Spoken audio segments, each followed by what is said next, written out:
He called himself a depressed motivational speaker, and there was more truth in that than he let on. Kyle Maynard turned 2 words into a career, and at the peak of it, he was quietly falling apart. His story is the evolution of no excuses. I'm Nil Spinya, your business growth guide, and this is Courage and Breakthroughs. Kyle, welcome to the Courage and Breakthroughs podcast. I'm thrilled to have you on the show today. Thanks for having me, Nils. I appreciate it. I'm looking forward to this. So, Kyle, you and I were talking about how you feel happier now than even when you were at your peak. And for most people, that sentence doesn't really make a whole lot of sense. Can you share a little bit about what's going on and where you're at? Happy to go into it and discuss it. And I think I'm glad that you decided to go this direction for the podcast. I've done a bunch of interviews where it focuses more on the traditional elements of my story and what I share. And I'm happy to go into some of that as well, depending on how much time we have. But I'm excited for the fact that this is, a part of my story that I haven't talked about as much, like the entrepreneurial side of things and the pros and cons and all ups and downs and all of that that's gone along with it. It's been a wild journey. I've been really fortunate. To give your audience a little bit of background, I'm not sure how much you did in the intro, but basically I was born a quad amputee, my arms in at the elbows, legs in at the knees, and the parents raised me just to have a mindset that I could take on anything. And basically there were some tougher times as a kid, but became an athlete, which changed everything for me. Played nose guard and defensive line in 6th grade and would tackle people by smashing my helmet in their shins to go and take them down. And then wrestling, and make a long story short, I started 0-35. I lost every single match when I first started and I hated it. But then I kept with it, started winning, and I started beating a bunch of people. And I actually became one of the top wrestlers in my weight class in the country by the time I was a senior in high school. And so then, competed in a number of different weightlifting competitions, MMA fights, and set record for the GNC's World's Strongest Team, fought in a fully amateur MMA fight against an able-bodied opponent, placed top 12 in the nation at the national tournament in wrestling, fought in the Brazilian Jiu-Jitsu World Championships, and opened a CrossFit gym for 10 years, and then had climbed some of the highest mountains in the world. Basically started with bath towels at the ends of my arms and feet to bear crawl, and up the highest peak in South America, highest peak in Africa, a bunch of other peaks around the country. And so it was, pretty neat experiences, and won 2 ESPY awards from it for Best Male Athlete with a Disability. So it gives a little bit of background as to what was going on leading up to it. But basically I was invited to become a public speaker. And around the time that you mentioned was the supposed peak of that, it was a wild year. I think the year after climbing Mount Kilimanjaro, I'd gotten exposure from ESPN and other things, and just a ton of requests. And I had been speaking for about 10 years at that point, which was great. But I think I did I think I told you when we talked earlier, I think I traveled for 270 nights that year and was just so burnt out. And it was what am I doing to myself? This is crazy. And I would make jokes, but there's some truth to this, but I'd make jokes about being a depressed motivational speaker and how that's a job hazard, not an effective combination.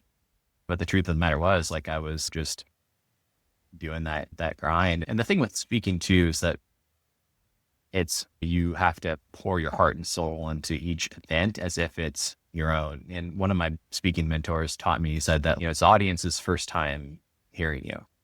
And even though you've said it a million times, it's still their first time hearing the story. And so you need to pour yourself into that each time as if it's the first time that you've ever told it. And so that's what I try to go and do. But at the same time, that being said, there are limits to things, and the stress from that period of time was just insane and incomparable compared to my life today. Present day is much different. And, I think I'm traveling, I don't even know, a fraction of the percentage of what I was previously. And I think initially, there's been some difficulties with that I'm sure we'll go and get into. It was just, I think on the beautiful side of it is, I think it's taught me a lot more about appreciation, and just I've never had, a consistent schedule or routine, or just the ability to ahead for more than a couple months at a time and look at things, and just, it allowed me to slow down. And I've noticed, admittedly, I am happy and potentially happier, it's wild. And it's not to say that for those watching that have seen me speak in the past and or may consider me speaking to their company in the future, it's not as if I don't believe everything that I've said before and stand by and continue to believe now. Like the no excuses message is really like looking at your life and figuring out, where am I making excuses? And a lot of times the excuses that we're making that are the most hidden and unseen are the ones, that we don't want to look at, the ones that like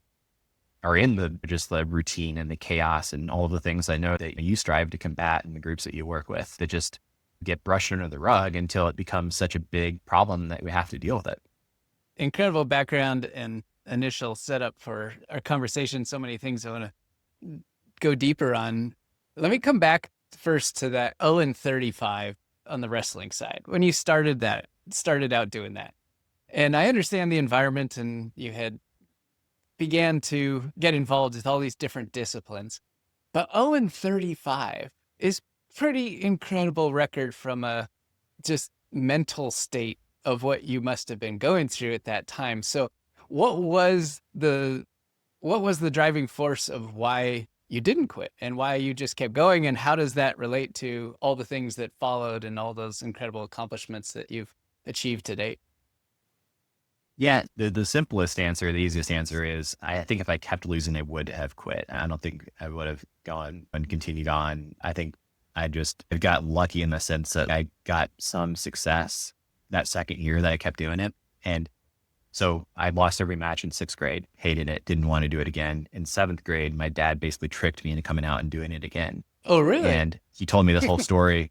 He said that I knew that he'd been a very good wrestler all the way up through high school and college, and he's my hero in a lot of ways. And I wanted to kind of emulate him.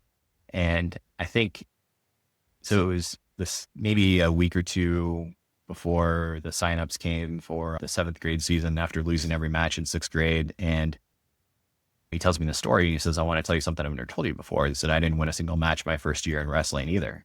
Really? And I was like, wow, really? I had no idea. And builds this up. And he says, everybody wins a match a second year because you'll find somebody who it's their first year and you'll beat them because they have no idea what they're doing. And so I believed him, and I went and decided to go and sign up. And many years later, when I was writing my book and working closely with an editor, I was 19 years old and was published. And when I was in the writing process, I was interviewing my grandpa, my dad's dad, for the book, and asked my grandpa, I was like, do you remember that period of time when my dad first started wrestling, when he lost all those matches? He told me that it was really hard on him. Did he want to quit like I did? My grandpa had no idea what I was talking about. And we discovered that whole story had been a complete lie, which added the interesting twist. I realized like not all lies are bad lies. And that one in particular was a useful one. Wow. Did it feel useful at the time, or did it feel a little bit of a betrayal, like you tricked me? No, at 19, I understood what he had done, because at that point, like I was already had swung the other direction. At that point, like I had beaten state champions and national placers and was wrestling at a high level. And I never would have gotten there, I don't think, if I didn't have that sort of drive and of the trick, so to speak. Like those factors, if they weren't pushing me to continue, then I'm not sure I would have continued. Okay. Yeah, that's fascinating. What an incredible story. So once you started speaking, there was a fortunate situation where you gave a speech, it was recorded, somebody else submitted it on your behalf to a speakers bureau, and all of a sudden, boom, the world takes off and you start speaking all over the place. Tell us a little bit about what that experience was like. And you were only, 18 at the time? Yeah, I was 18. I was still in high school. So it was when I was competing for the high school wrestling national tournament, and called the senior nationals, NHSCA, like senior nationals. And I'd gotten invited to compete. I didn't qualify myself I had wrestled my entire state tournament. I broke my nose in the regional tournament and had wrestled the whole state tournament with a broken nose. And it was really tough, and lost some close matches and missed qualifying for the nationals, but I got an invite due to the people I'd beaten throughout the year. And so I had to cut weight for one last time in high school. All of that was going on, and they invited me to go and give a speech to 400 or 500 wrestling coaches that were there for the tournament. And so I'm a high school kid giving a speech, 5-minute speech. But I remember when they served the food, I was like, okay, I just got to get through this because I was so starving at the time from cutting weight. And, the nerves kind of went out the window in terms of like, just being like focusing on that. And so I remember doing the event, went really well, just a 5-minute speech, no big deal. But I was pretty nervous for it, obviously. And somebody had recorded it and they sent it to the Washington Speakers Bureau. And then after that, I got invited to go and start working with them. And basically they tossed me a couple of warm-up kind of events before I jumped into some bigger ones. And yeah, but I was exclusive with the Washington Speakers Bureau for the first several years that I was speaking. Wow. And so talk to us about the types of environments that you're speaking to: big companies, small companies, leadership teams, the entire employee base. Who was the target of all those early speeches when you were with the Bureau? Yeah, there were all kinds of groups, sales groups, management groups, from C-suite stuff, just the company-wide meetings, the trade associations, things like that, all over the place. A lot of different financial services groups. There was a bunch of different stuff, some being veterans, which was very cool because I wanted to go and serve in the military and never ended up getting that chance to pursue it. I always thought, want to jump out of planes, go after bad guys kind of thing. And there was other stuff in the cards for me. But yeah, that was where it started initially. And then I published my book, continued to do the book tour and that whole thing. And there's schools, universities, that kind of stuff. There was a bunch of just wider range groups. And I think I told you my biggest client base was, believe it or not. So it was 2006, 2007. In that time frame, I was doing a ton of events for subprime mortgage lenders. And this one's just wild. I mean, the timing and your message. All right, share what the message was that was the cornerstone of your speaking. It's a no excuses message to go out and like in all areas of your life to be able to get more from that. And it was motivating people to go and sell more faulty loans. And truth be told, I don't think that they had any idea what they were doing, 90% of them, 95% of them. And I think that they had some suspicion of giving this huge loan to people. Are they going to be able to pay it back? I don't know. I didn't know, I was 19 years old. I had no idea what was going on, but I guarantee there was a handful of the executives that I was interacting with that, I'm sure some of them probably faced some pretty serious, if not jail time. I don't know. I have no idea. It was pretty wild. And I didn't learn about that until after the fact when the market tanked. I was looking at the news to see the reports of everything that happened until I realized, wow. So watching like The Big Short and looking at it and watching that movie, it was just like, wow, can't believe I was like right in the middle of all that. At 19. At 19, no idea. Completely ignorant, I promise. And yeah, you weren't an orchestrator of any of this. So during that time, though, this was, beginnings of your entrepreneurial journey because you became your own business, right? It was marketing Kyle. It was doing these speaking gigs. It was going to these events. Share a little bit about what the start of that journey was and when did that actually become like real for you along the way? Yeah. So the no excuses thing became my brand. It started from my wrestling coach, who he was the one that kind of coined it initially and came up with the comment. And basically where that came from was the fact of, there would be a kid in practice that would have a hurt wrist or hurt knee. And they'd go and tell my coach, I hurt my wrist, I hurt my knee. And he would point at me in the practice room and he'd go and say, I bet Kyle wishes that he had a knee or a wrist to hurt. And that would generally shut him up and they'd just go back, tape it up and go back into practice.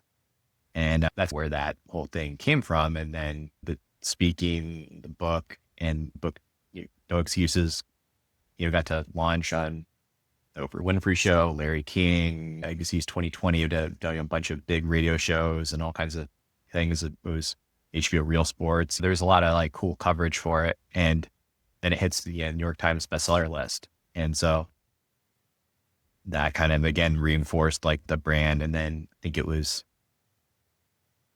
trying to get my dates right exactly, like December 2008, I think, was when we officially opened No Excuses CrossFit. I opened this CrossFit gym back and that was an interesting part too, to be involved in that in the early days of CrossFit, where there were maybe a couple hundred 500 or so gyms. Now there's many tens of thousands. And I was pretty close friends with the founder in terms of I was a lot younger, but he was a mentor to me in a lot of ways and something that I looked up to a ton. And just brilliant, like philosophical mind to kind of got into some trouble with some of the things he said during like, the COVID era. And, but just aside, he's just an absolutely brilliant person. And I happen to be, he was one of many people I think that I was surrounded with that were just really awesome, good character, brilliant business minds and character type people.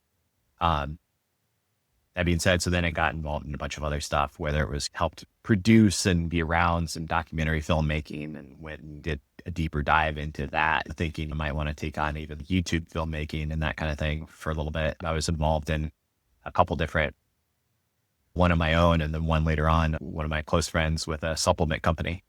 Another friend that had started a swimwear company that I was involved with fringely on the outside for a little bit, but that was a lot of fun. And then I was involved in kind of internet marketing that I was close with. And so I had these interesting involvements in a lot of different things. And that being said, it was also pretty packed schedule of myself of just everything else that was going on and what it would take to stoke the flames and keep things going forward. So for a period of time, I look back on that point in life and even up until, and then I was still actively competing, like in the mid to 2015 or so, was still training to fight in the Brazilian Jiu-Jitsu World Championships, and mountaineering and all that stuff. Just stress levels were, and there's other things too I'm leaving out here, but basically, to make a long story short, stress levels were at an all-time high. I was pulled in a lot of different directions.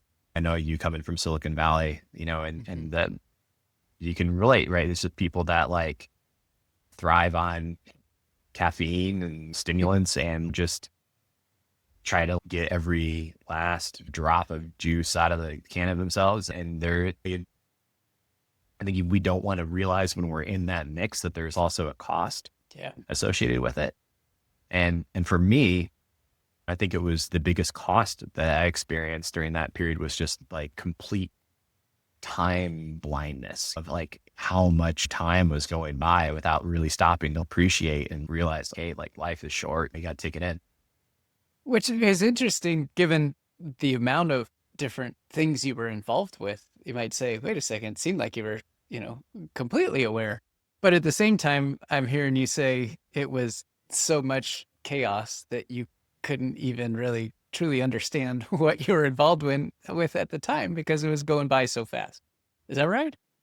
Yeah, a big part of it. I think it was also like, there's a part of me too that was, a big part of me, I think, was conditioned to just accept that was the case, even that there wasn't an alternative at that point.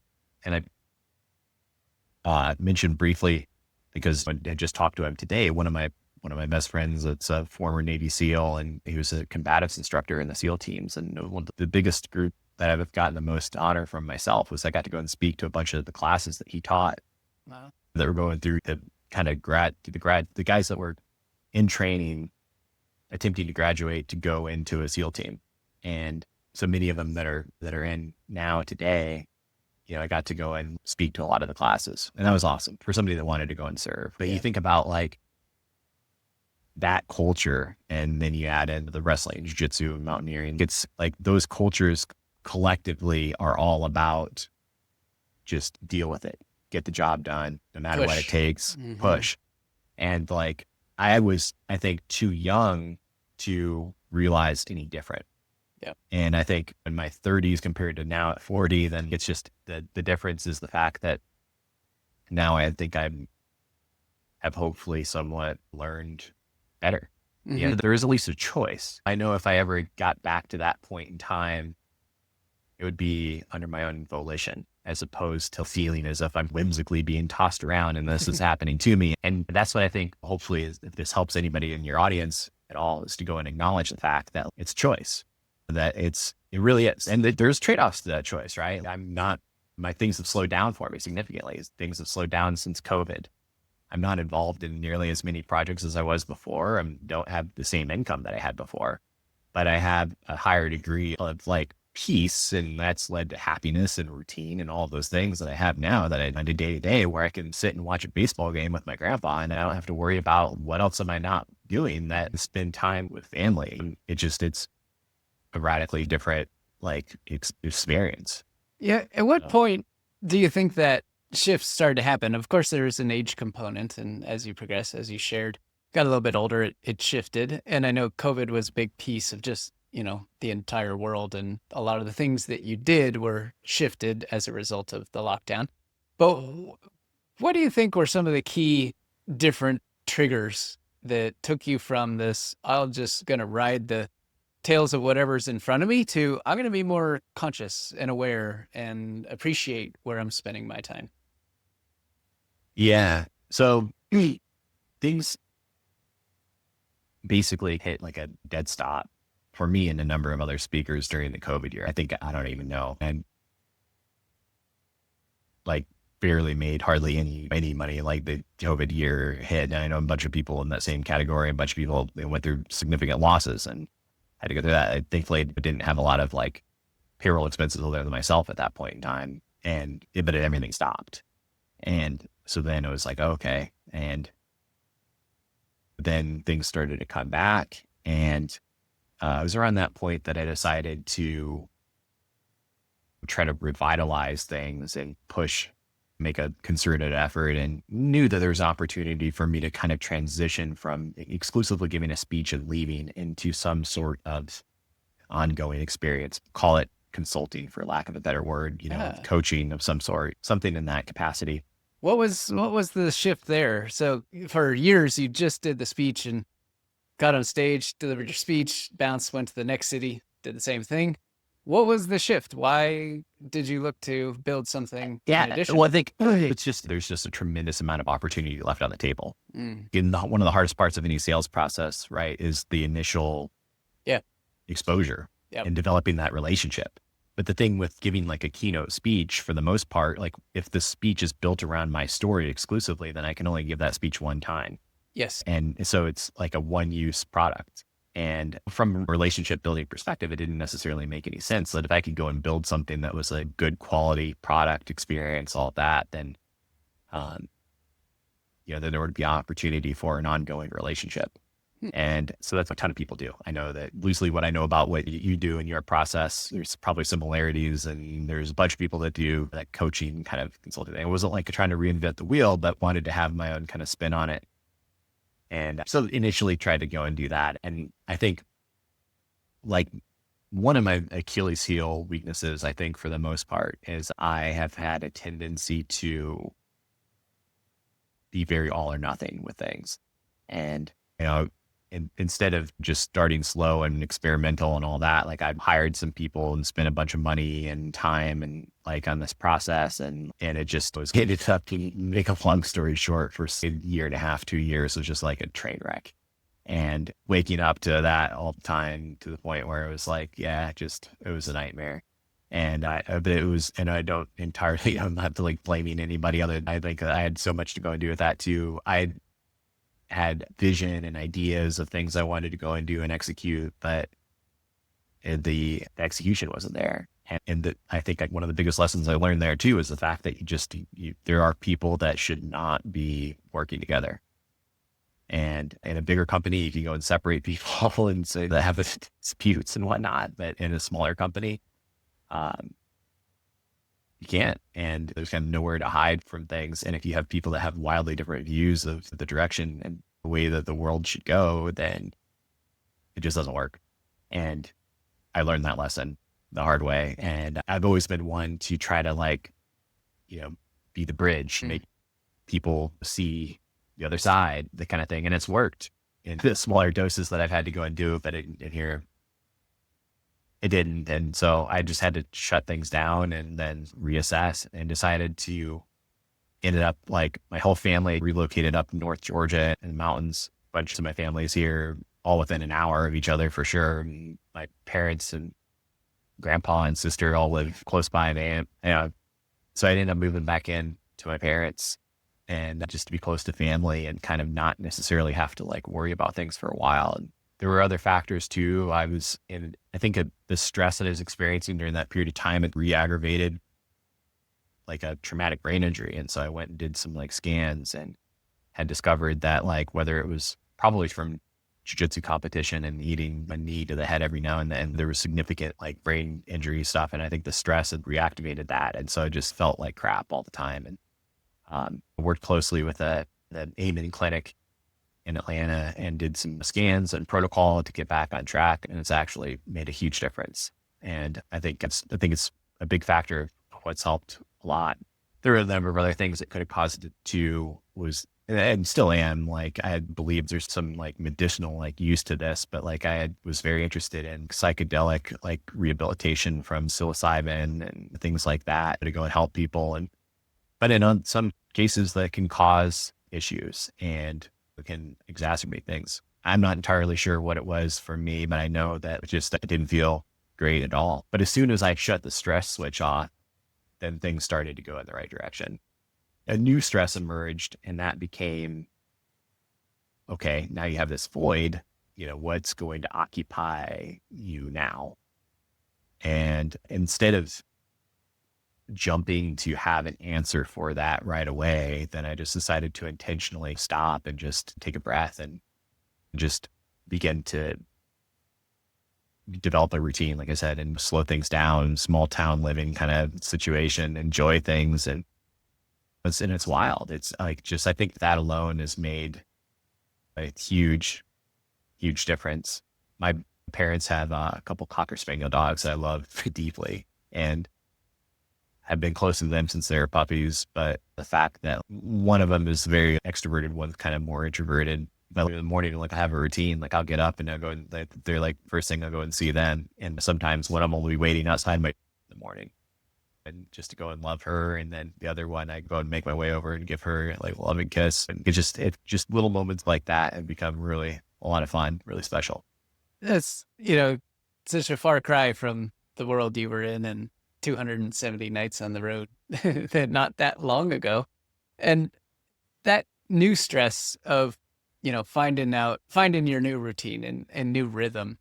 And you said one of your Achilles heels is going all in or not. And so what was that transition like where you had to consciously be aware that you couldn't go all in if you wanted to heal yourself and take care of yourself, but at the same time, you're still the same driven individual. You still have the same mindset and mentality, but now you had to shift it into a completely different direction. And how did you navigate through that? Yeah, I think I mentioned earlier about the idea of having a choice. And I think that it took me to not have a choice necessarily to then realize that I do.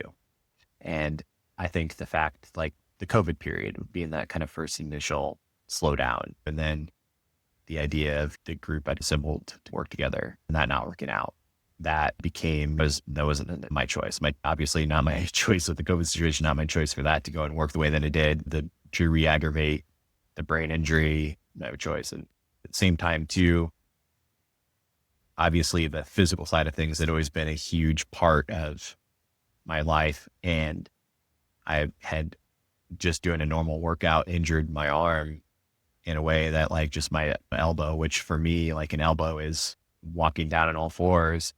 An elbow is a hand, a leg, an arm all packed into one, and injured it. And I basically had bursitis and had to get it drained. And then I couldn't do anything physically but swim for 6 to 8 months or so.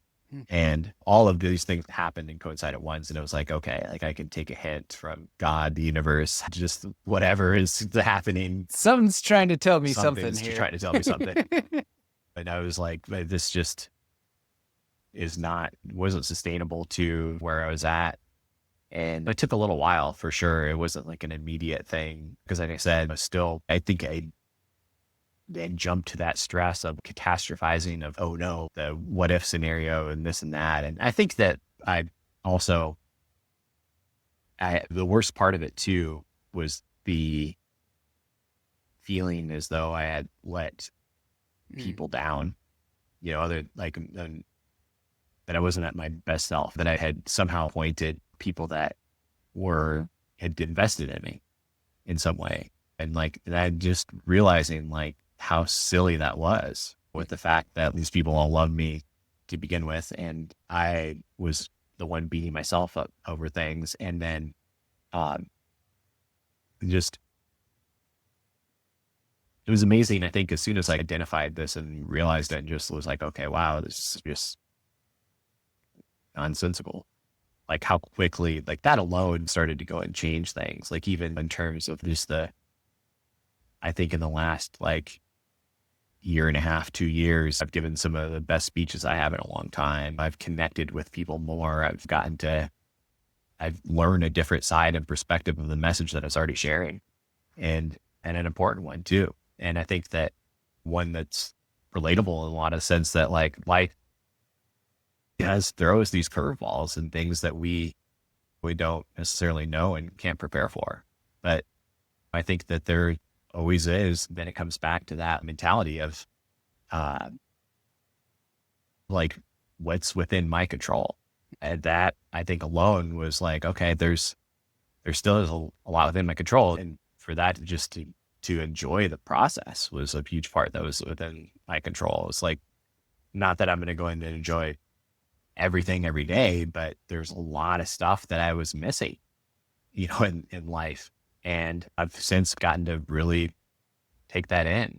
Even, watching like video game esports, like I said, spending time with family, even like changing up like a exercise routine, diet, sleep schedule, and then having things be like routine that I didn't have before, learning stuff on like that I wouldn't have been exposed to previously, like just like YouTube, different things like that. Like just a bunch of stuff that I think that's happened that never would have if it hadn't been for everything that's happened and unfolded.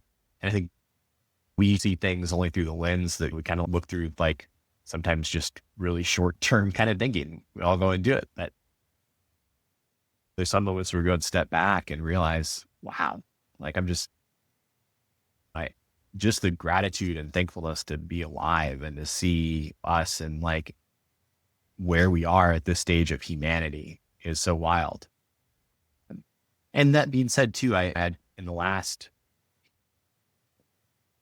several years, some people that were close to me and others more recently that were like close to family members that ended up passing, in particular from cancer.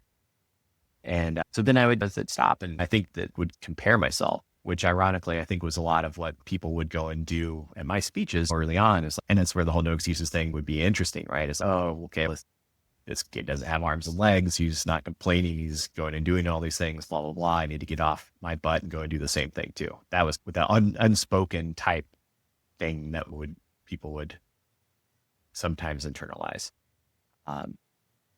But I experience it in a different way now. It's like, wow, like what if I had cancer myself?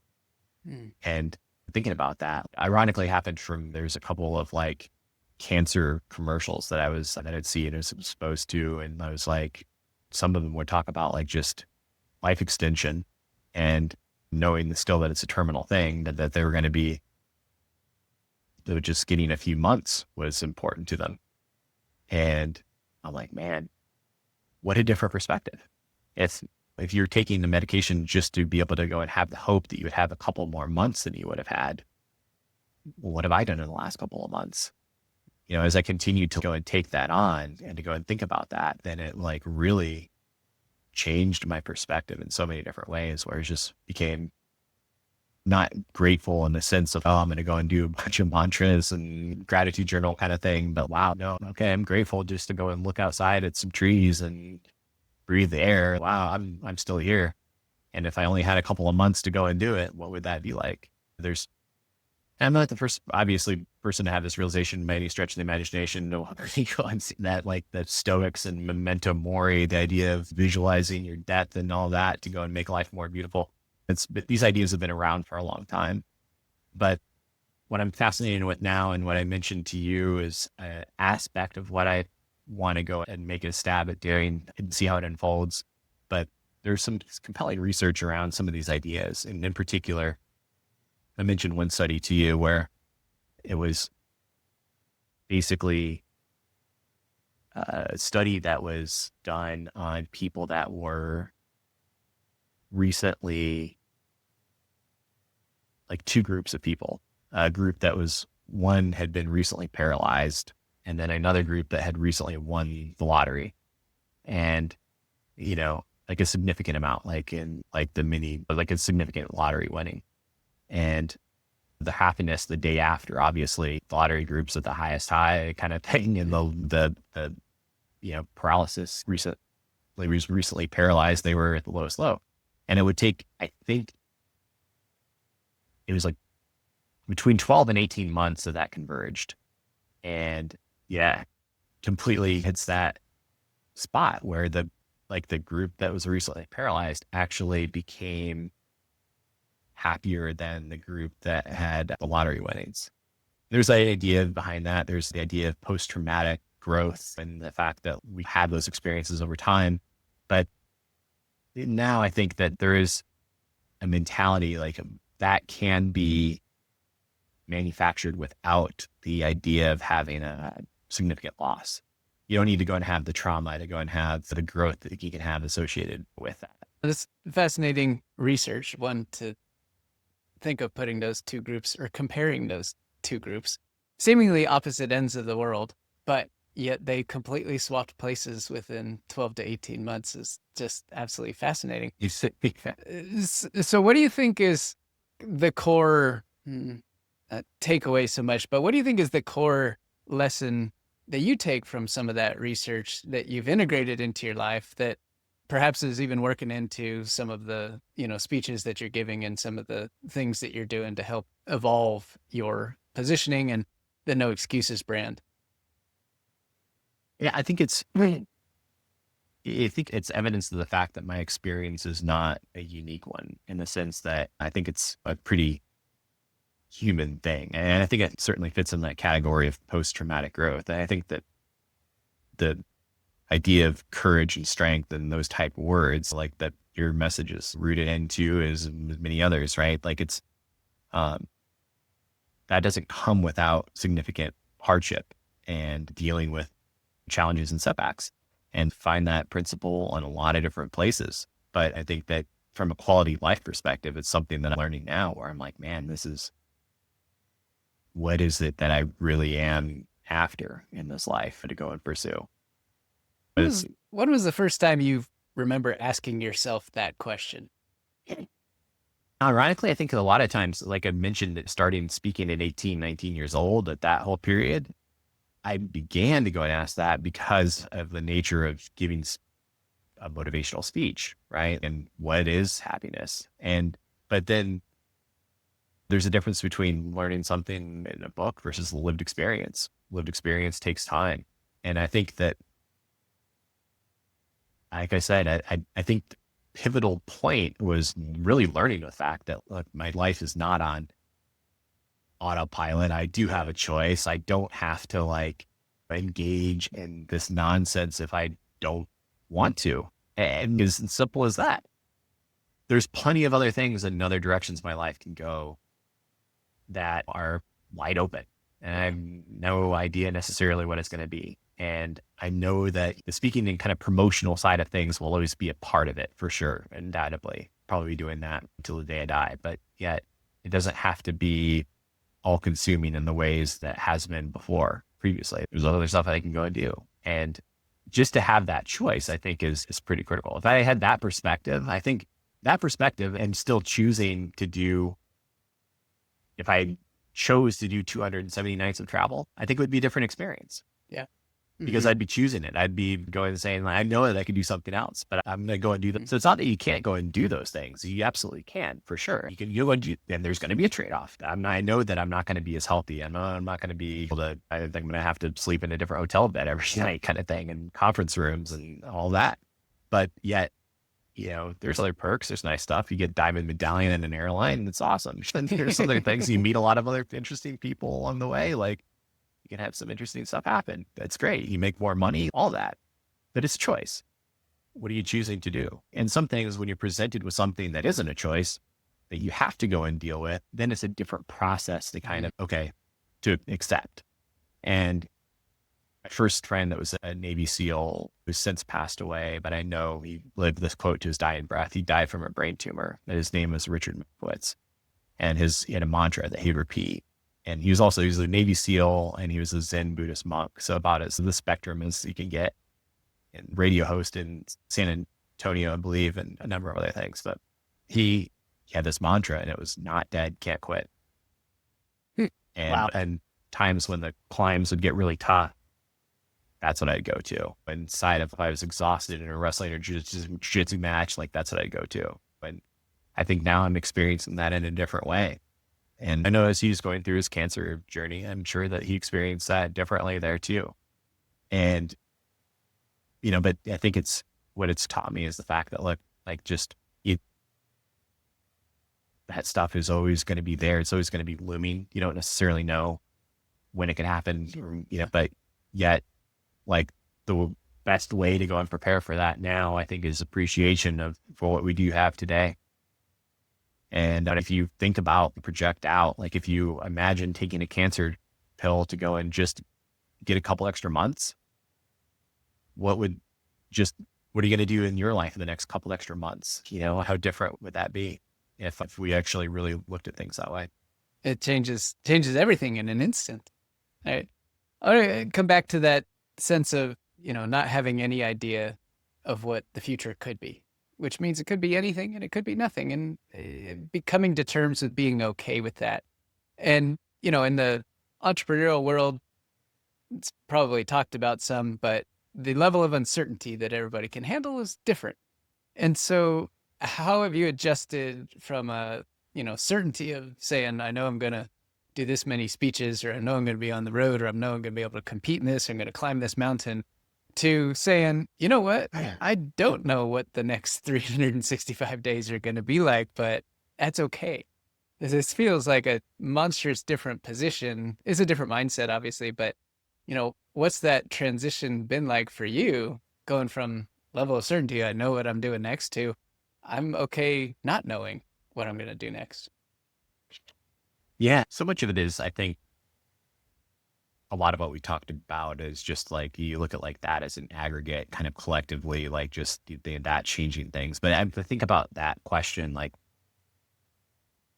and put myself in some of your audience's perspective kind of thing, right? And not everybody was in the same position that I was in, with either like a self-employed, like just me as a team, or like a small team. There's people that, are managing larger teams, and the stresses associated with that are different, and expectations and all that are different. So I want to be realistic with the fact that, like, all of these circumstances are different. I don't think that if there was an answer to that question, then somebody would be selling it and modeling it as much as they possibly could. Best advice that's helped me, and it's not foolproof by any stretch of the imagination, but I'd say a handful of things can weather the storm a little bit. And I know when I'm eating 80% the right way and working out 80% the right way, it's a big difference. It doesn't have to be perfect. And a lot of times in those stressful periods, it's not going to be. But those are two things that are within your control, and sleeping 80% the right way. Like, the physiological effect of that is huge. Take the next step of that from a health perspective, throw in some oil, vitamin D, some walks, that kind of thing, and some creatine, some moments of playing with kids and puppies, and that'll make a difference. And then I think another layer of that then is just shutting down the train of thought and realizing, like, the thought that comes up and arises that sometimes is just all-consuming, pointless thought loop that is about the stress of the unknown. Then the ways in which I have been shutting it down is, one, realizing, okay, I've thought through this scenario. I don't need to be stressed about it and continue to go and ruminate on it. I can focus on something else. That is somewhat helpful. And like I said too, as strange as it sounds, imagining taking like a cancer medication to try to get an extra couple months. Yeah. And like realize then, okay, what would I do with those couple extra months if I could? And, realize, okay, and then I'm not in that position right now. I have at least hopefully years and decades more to go and live. I had no idea, but yet I'm not going to go and even worry about that far down the road, because there's so much that can go and happen with it too. And this is an aspect of adaptation, I think, that we're going to have to go and learn as a species. I know nobody really knows. You think about what's happening with, and I know that you're into this too, with the AI and the future and all that stuff. If you were to theoretically think about the fact that AI could change things as much as the Industrial Revolution did, right? Then pre-industrial revolution, when we were living in feudal societies, right? Just watch Monty Python and the Holy Grail and what life was like prior to, then obviously that changed to jump to now an industrialized society. Well, okay, if you were to go and imagine a world where that change was equally great from AI as a revolution, then, and who knows, maybe it doesn't reach that height, but in the event that it does, it's a thought experiment, then none of us really have any idea what we're going to be doing at that point.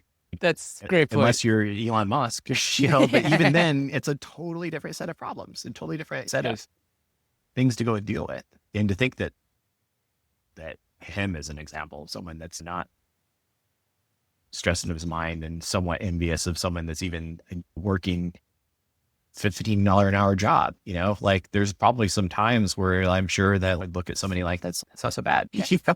I've worked with many leaders, and everyone at some point in time, no matter the level, no matter the size company, no matter the experience and career, everybody's always had that, life would be a lot simpler if I was on the other side of that. Right. And it's usually at those times of the most intense stress when our brain is naturally looking to escape. It's the fight or flight piece. And a lot of times it wants to leave. It just wants to go have some certainty and be safe. But the far, more bolder thing, I guess, is to take a step back, stop the train of thought, as you were just saying there, and accept the reality that you aren't going to be able to, one, control everything, or two, even know what's coming next. And that has to be okay. No, totally. And it's also, I think, during that period of time is when we kind of start to go and look for other things like this, start listening to, effective self-help book, hopefully we go and come across something like that. We start listening to a podcast like this. We start questioning things differently, and maybe not just looking at that one area of our life, but looking at a bunch of different areas of our life. And then, but I think that's part of the process, part of the experience. And I think one thing too that I've come to realize is the fact that everybody deals with things differently, undoubtedly, but everybody has something. My family taught me growing up was the fact they'd say on the planet has some type of disability. And I'd always go and say too, that if you don't know what that disability is, that's part of the disability. It's just, it's so naive to go and think we'll as a species, for whatever reason, we go and look at things and we're like, oh, I could go and do that.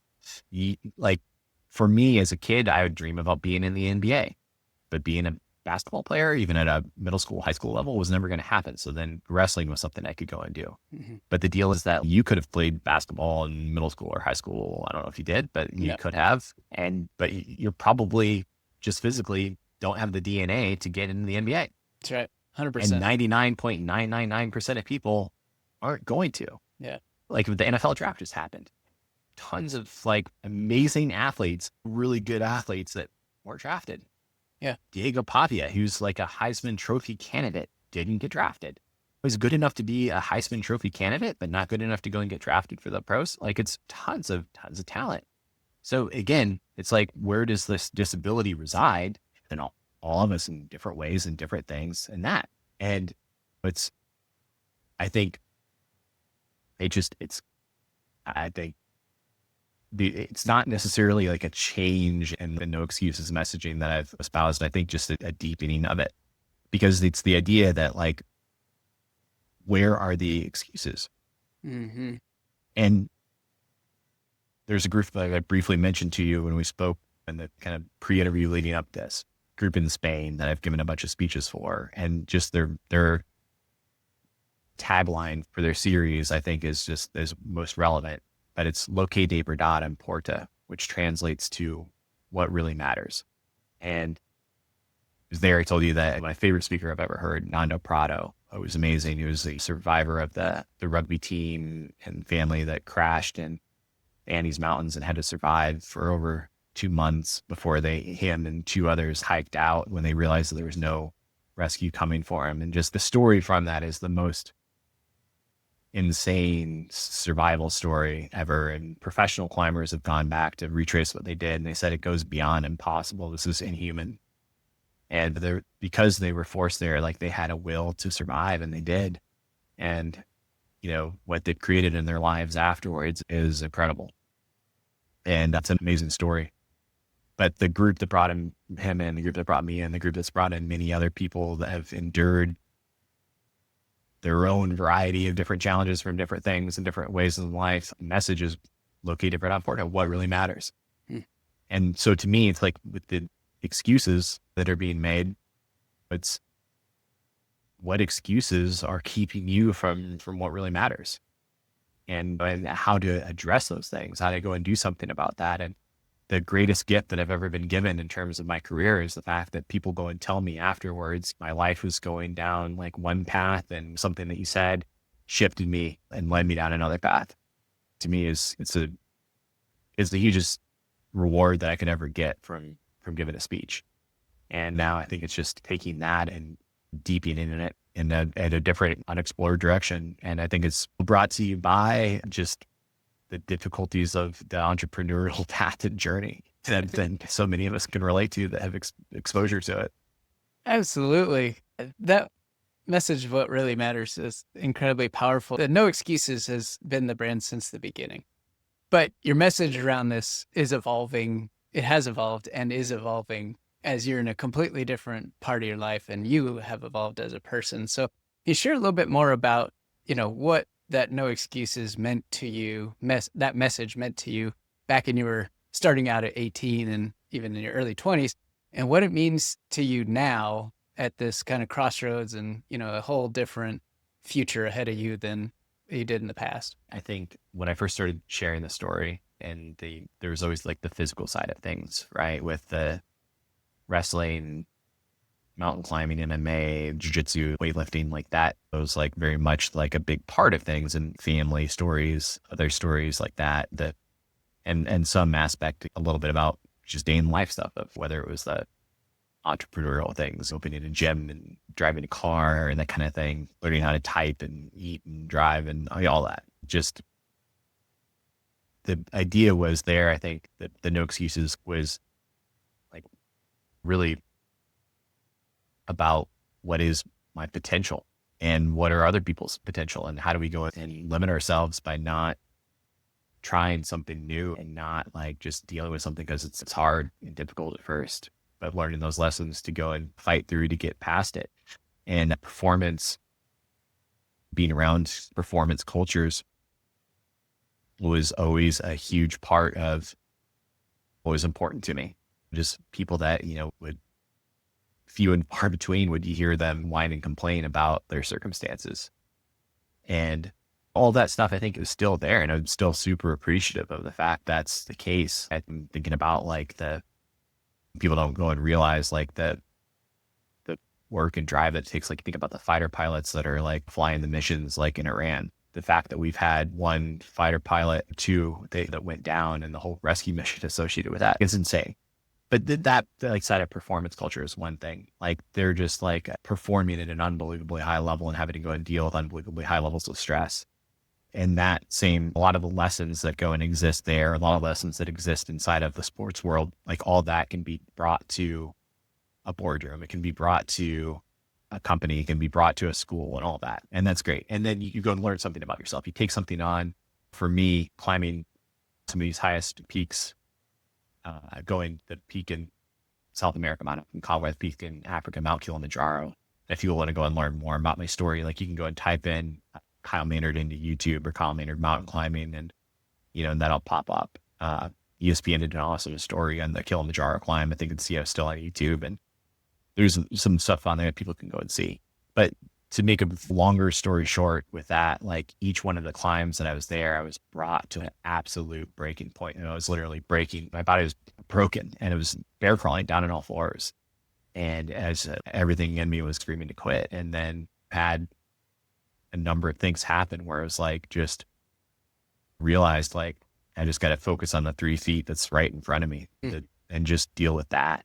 But then achieving those things and then getting to the other side of that and realizing that, man, like I had way more in me than I ever thought or dreamed that I could go and do. And that's the experience that I wanted people to go and have. That was that, like, I have more inside of me now to go and take on whatever is presented in front of me than I ever realized. We do in so many cases. And so often we go and leave money on the table, as it were, literally and figuratively. And we leave it on the field, right? Give everything to go and find out if you can go and do something. And now fast forward to present day, that message is still very much the case, because we don't necessarily know what things are going to go and present, and challenges are going to go and present themselves in different ways. But I think the added layer that I would have now is to like really truly realize and look at everything in your life and realize that like it is, if you are in that burnt out, stressed mentality and all, there are choices, and sometimes difficult choices, that can be made. And I think too, companies, there's certainly going to be torn attitudes associated with this, because the question then becomes, does it make sense even if for a corporation, right, take out like the soul of humanity inside of a business and just look at like the dollars and cents side of things? And does the burnout and turnover, the stress and all of those things that are associated with not getting these fires under control, is that worth it to continue to go and drive things to the level that it is? Or is having inside a culture that has boundaries and has vision for their people and looks at like the whole individual, and even to larger scale too, I think from a societal perspective, how do we get not necessarily more from people by more hours in the day, but more from people in terms of the quality of the time that's being spent? And so much of it is too, like, that's where I'm a little bit sad about the fact that like the consulting thing didn't work out for me, because I think there is like a ruthless nature of looking at, man, there's just nonsensical busy work that we go build up to go and have this like inflated sense of contribution and self and all that just doesn't need to exist. And it's complete lie. Go and get a handle on that. But again, that's just an example of something I think that is an excuse that we can build up excuses around an area where we refuse to go and look that like they don't need to be there. And it's very much, I'm a wholehearted believer in like the 80-20 rule of what we talked about. You don't have to be perfect with things, and I know this isn't the exact application of 80-20 diet, 80% exercise, 80% sleep. That goes a long way. And the other side of the 80-20, of the problems in your life are causing 80% of the stress. Like, it's huge to have a ruthless like perspective to go and drill down and go and say, what are these things that are these outside circumstances that I can go and do? And I think that like working with someone like you to go and build processes and systems around that is huge, and really should be done in as many places as possible. I've got 2 of my 3 sisters are teachers. The other one works in corporate America. I hear all 3 of them talk about the continual, like over the last 10 years or so, 15 years, I've seen like them go through this massive piling on of just the bureaucratic, and all that. And that to me is, I think, one of the beautiful things with AI, as a closing thought and idea. And if it takes me and you out with it just to see this happen, I think it's almost worth it. Just to go and see it torch to the ground all of these like dear old institutions that refuse to look at and acknowledge that it will just like unsympathetically eviscerate. Yeah. And there won't be a choice. Probably. Yep. Right. You There know, won't be a choice, but there will be a choice in how you adapt. I adapt, but there always is as a species. Right. It's not our first time that our species has had to go and deal with this. It's the first Exactly. time that we've had to go and deal with this at the level of awareness that we have over it currently, which is so ironic given the fact of how dangerous it is too. And are we going to have that level of awareness to go and actually survive it? I don't know.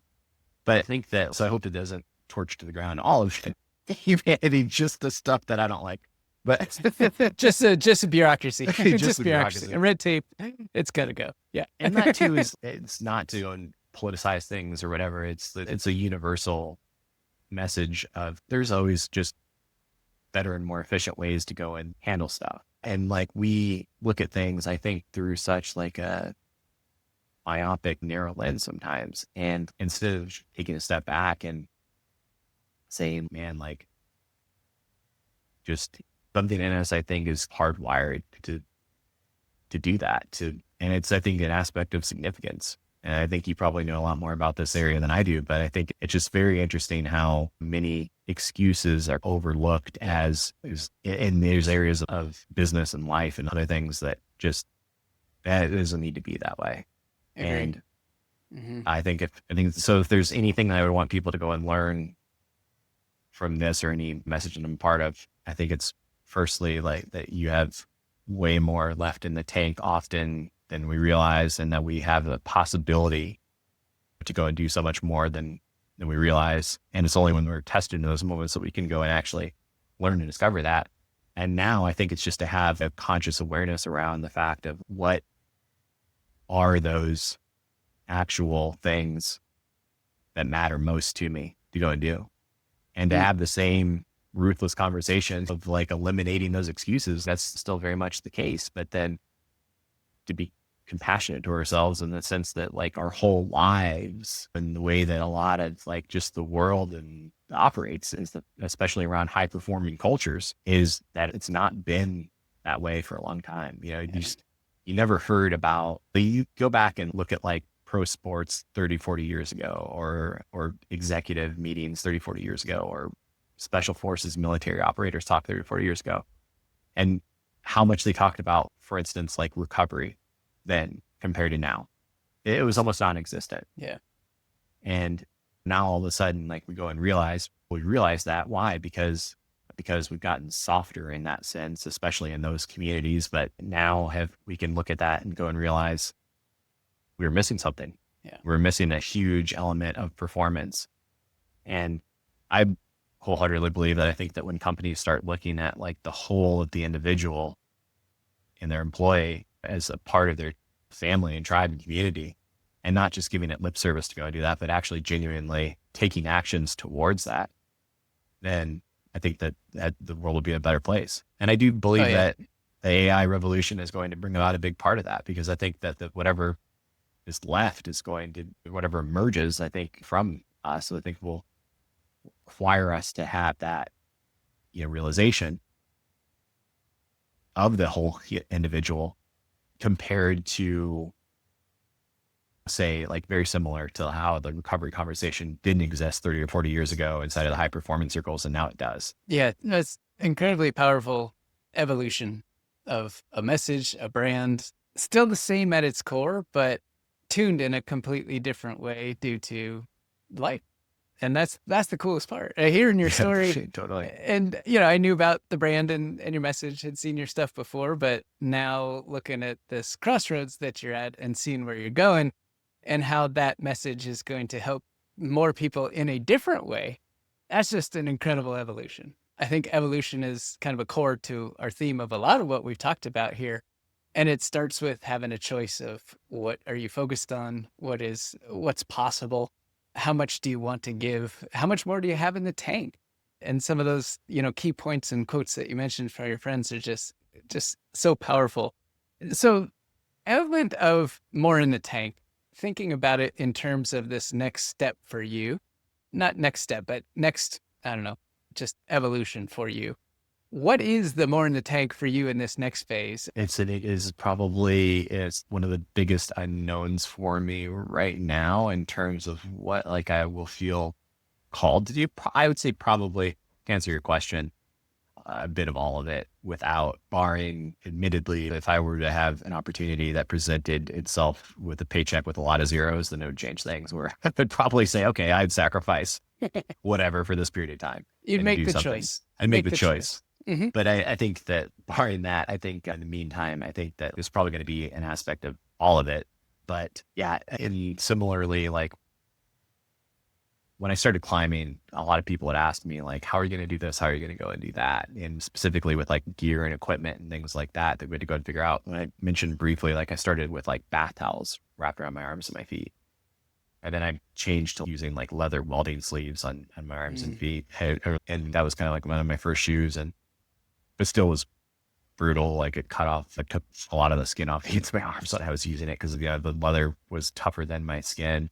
And amazing people ended up coming in and helping make like a carbon fiber system that was like a carbon fiber shoe that went around and connected to a climbing harness, and then like a Vibram shoe kind of thing at the bottom and padded. Basically, that's what allowed me to go and get up the mountains. But I think metaphorically speaking, to answer your question, I think that I'm still right now, I'm aware at this, like with the fact that I've gone from the bath towels, oh no, how is this going to work? Then trying other things. I tried oven mitts and pot holders and all that before I eventually decided the leather welding sleeves didn't work for a while. And that did. That was one of the first times that I climbed like 900-foot stone mountain in Atlanta. It was with the leather welding sleeves at a CrossFit competition. And I did it in an hour and 46 minutes. I remember, and tore my arms really bad. I came back a couple of years later with the new gear system, and I did it in 50 minutes. With the carbon fiber shoes. So I think that right now, to answer your question, I'm probably at that stage of the leather welding sleeves and having to like fight and grit through a little bit of the next little bit, not necessarily in the same way that I have before, but be able to enjoy the process too. But I think to go and get to that stage of the carbon fiber shoe for my career and life path and all that stuff, I think it's necessarily know what that next couple of year process is going to go and look like. And for the first time in my life, I'm not as stressed about it. I really have taken to heart that mentality of, like I said, of if I had cancer and was taking a medication to only get a couple extra months to live, then I wouldn't worry about that at all. I really wouldn't. And the fact that I'm not in that situation, okay, then I can worry about it some, but not worry about it in like an anxiety riddled kind of way. I can worry about it in the sense of what's going to be interesting to put myself in the job market if it comes to that, or, oh, it'll be interesting to go and hear people's reaction to if I do end up on a speaking tour with this again, if some of these things that I say are mildly controversial compared to before, where I was just everybody universally saw the message as inspirational. Well, that'll be interesting. Yeah. So I don't necessarily know what that'll be to get to that point, but I do know, I think due to the fact of everything else that we discussed, that just like I mentioned, like the aggregate, like general feeling of everything put into one wrapper of what we talked about, it makes me excited, intrigued, and grateful for just the fact that I get to experience whatever it's going to be. And that I think is one that, like, no matter what happens, I know that, it's going to be interesting. And the core of that, I can find the good in it, regardless of what I was about. And when you find the good in it, then everything changes in an instant, just like those cancer pills, just like those mindset shifts. And that's a really, really powerful message. So yeah, that really is the ultimate. If you can, because we're talking about this like in lightly versus the reality of it. Like if you can go and take something like cancer and find the good in it, then you're a hero. 100%. Because not everybody can. Yeah. No, but very true. But everybody that's not in that boat has the choice to be able to go and look at things this way as if it were, and realize the fact that we're lucky that that's not the case. But if it were, you would look at things differently, undoubtedly. And guarantee inside of that no excuses like message, like there's probably some excuses that come up that we wouldn't have otherwise thought about. There's always some kind of excuse deep down, and we can self-rationalize a lot of those things. But I think the more you take to heart your message, the less you will allow yourself to get to that point, or at least catch yourself and become aware. Because building awareness is one of the first steps to making that change. And if you become aware of some of those negative cycles, or when you get stuck in that train of thought, and if you're aware of it, then you can begin to take an action to get out of it. Big time. Yeah. And that's, like I said, in closing, if anybody's hearing this and does something with that, find me in a couple of years down the road and find you, tell us. Because there's no greater gift than a moment when you go and realize like, wow, that actually landed for you and you did X, Y, Z differently. That's awesome. That to me is one of the greatest gifts of being alive. I agree with you. So this perfect lead in, Kyle, how can people get in touch with you if they did want to share something or just talk to you, or maybe even see if you'd be open to come and speak to their group? Yeah. Usually the best way is through my website. It's just, I think Kyle-Maynard.com. I think Kyle-Maynard.com will forward you to it. Like YouTube and like stuff like that. There's a bunch of like videos on there and stuff. I have not been as active on social media for just my own choices. But occasionally like pop in and look at like some of the messages on there. And maybe if there's any particular powerful messages, then if anybody in your audience sends to you directly that you want to go and send on to me, then send them my way. Will do. More than happy to read that and engage with people. I have chosen not to sell my soul to the social media gods. Right. Rightfully so. You made the right choice. You made the right choice there. Yeah. Well, we'll have all those details in the description so everybody can get in touch with you easily. I've certainly taken away a tremendous amount from this conversation, perspective shifts, mindset shifts, some incredible just quotes to keep in mind when things get tough, because on this entrepreneurial journey, things are always tough, right? But what I learned today was just a reinforcement of there's always a choice. And what's really important? That is such a great reframe. In the times of the greatest stress, it can change your feeling in an instant. And if you change how you feel, it'll change how you act. And that is the greatest gift that we could ever do. So Kyle, thank you so much for spending your time with us and sharing your story, everything on the entrepreneurial journey, everything on your life journey, and super excited and thrilled that you're at this incredible point. We had the opportunity to connect now where you're at this crossroads, and I can't wait to see what happens next. Absolutely. No, thank you so much for the opportunity to do it. And yeah, it's got to go down a path that I don't normally talk a lot about. So it was a lot of fun. I appreciate it. Hey, thank you. I appreciate it, man. Take care. I'll talk to you soon. There you have it. Another great episode of the Courage and Breakthroughs podcast. If you'd like to continue the conversation, just head on over to nilsvinja.com. That's NILS, V as in Victor, INJE.com. You can listen to previous episodes, apply to be a guest on the show, or get in touch with me. Until next time, have a wonderful rest of your day.